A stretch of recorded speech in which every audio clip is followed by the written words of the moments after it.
Please, stop paying for public records. Seriously, if you've ever tried to track down an Oregon divorce record online, you already know the struggle. You probably hit a brick wall of confusing, outdated government websites, or worse, those shady third-party sites that suddenly demand your credit card for data that is technically public. It is so frustrating to be nickel and dimed just to get your hands on a simple piece of information. Well, go ahead and put your wallet away. Today, we're going to save you time, effort, money, and a massive headache by showing you exactly how this system actually works. Welcome to The Explainer. I am so excited to dive into this topic with you today. Look, knowing how to efficiently navigate Oregon's public record system is just a crucial skill, and it serves so many different purposes. Maybe you're an amateur genealogist trying to piece together a family tree, right? Looking for a grandfather's missing records to fill in the blanks of your history. Or perhaps you're just trying to fulfill a strict legal requirement of your own, like changing your legal name or securing a remarriage license, and you literally need that official paperwork right now. Whatever your situation is, by the end of this explainer, you're going to have a complete step-by-step toolkit to access exactly what you need without getting scammed and without paying unnecessary fees. All right, here's our game plan for today. We'll cover 1. Decrees versus certificates. 2. Oregon's privacy restrictions. 3. Searching records for free. 4. Overcoming search challenges. 5. When you must pay. And finally, 6. Final tips and our legal disclaimer. Okay, let's jump right into Section 1, Decrees versus Certificates. So the very first hurdle that trips everyone up is not actually knowing what document they need in the first place. Because in Oregon, a divorce record isn't just one simple piece of paper, it's really a tale of two entirely different documents. Basically, think of it as a rule book versus a receipt. A divorce decree, that's your rule book. It's a highly detailed, often super lengthy court judgment outlining exactly how the marriage was dissolved. We're talking the terms of the settlement, who gets the house, the specifics of child custody, visitation schedules, alimony payments, the whole shebang. On the other hand, the divorce certificate is literally just the receipt. It simply verifies the legal fact that the dissolution happened. No sensitive financial details, no custody arrangements. It just confirms the names, the date, and the county where the marriage ended. And knowing this difference is absolutely critical, because these documents are handled by completely different government entities with totally different rules. The decree is managed by the local circuit court in the specific county where the divorce happened.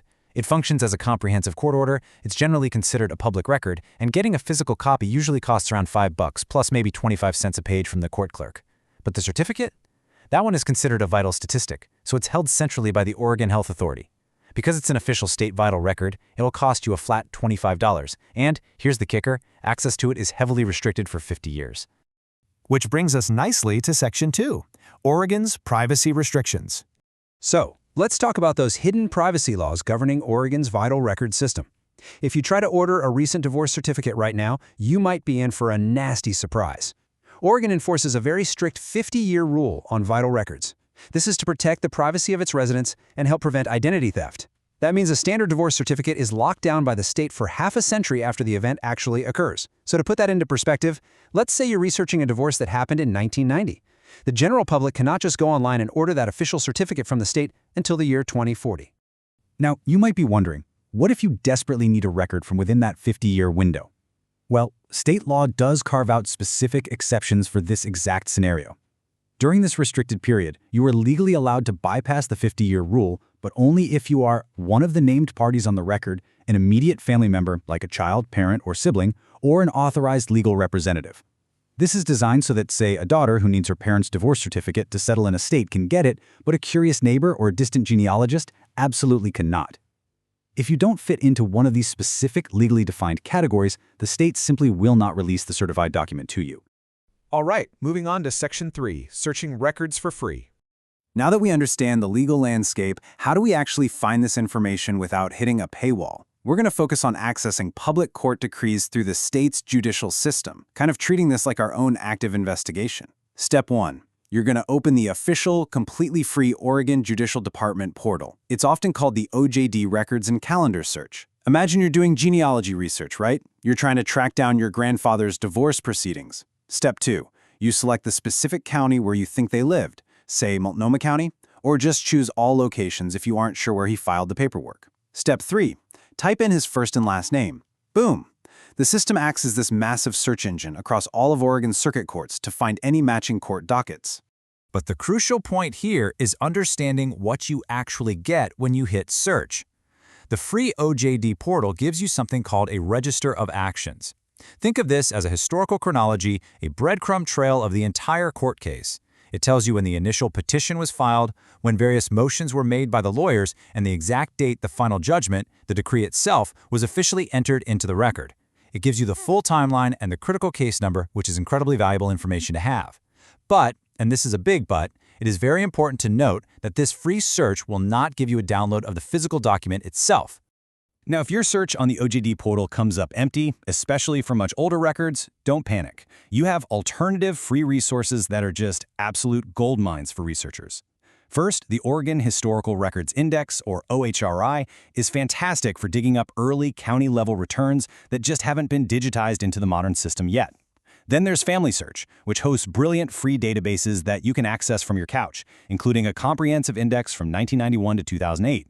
And incredibly, they even have digitized images of historical certificates from 1946 to 1967. And of course, if you're local, you can always visit the State Archives Reading Room in Salem in person to view historical microfilmed records for exactly $0. Let's move on to Section 4, Overcoming Search Challenges. Of course, no research project is completely without its roadblocks, right? Let's address the biggest pain point head-on.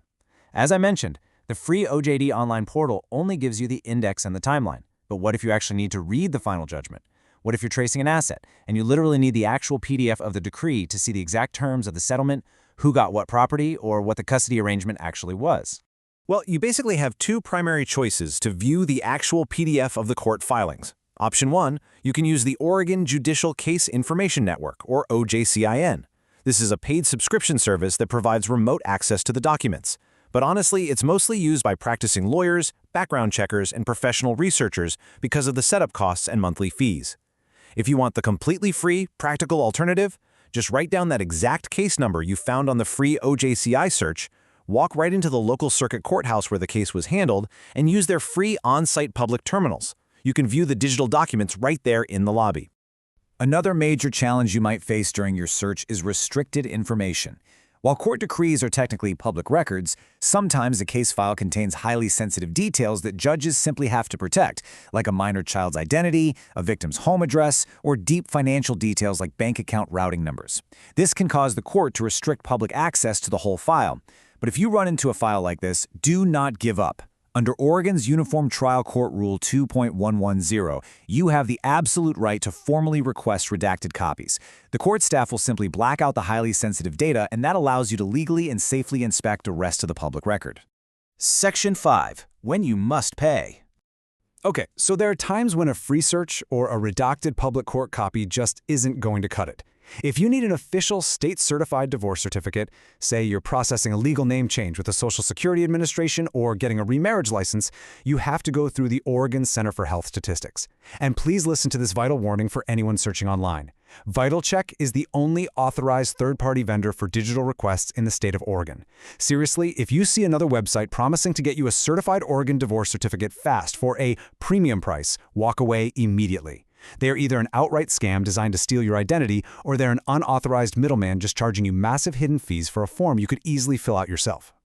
The official cost to get this document directly through the state is a flat $25. This is a non-refundable fee, and it covers a 5-year search of the archives. That means if you aren't perfectly sure of the exact year the divorce happened, they'll actually search a whole 5-year window for you. And it also includes one certified copy of the certificate if they find the record. Just be prepared, because of those strict privacy laws we talked about earlier, you are going to be required to undergo a secure identity verification process to prove you're legally entitled to the document. Usually that just means uploading a clear scan of a valid, government-issued photo ID. Let's wrap things up with Section 6, Final Tips and Disclaimer.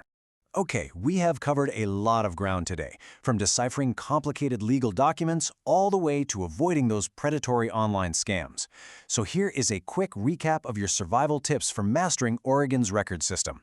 1. Always know whether your specific situation requires the highly detailed court decree or just the summarized vital certificate.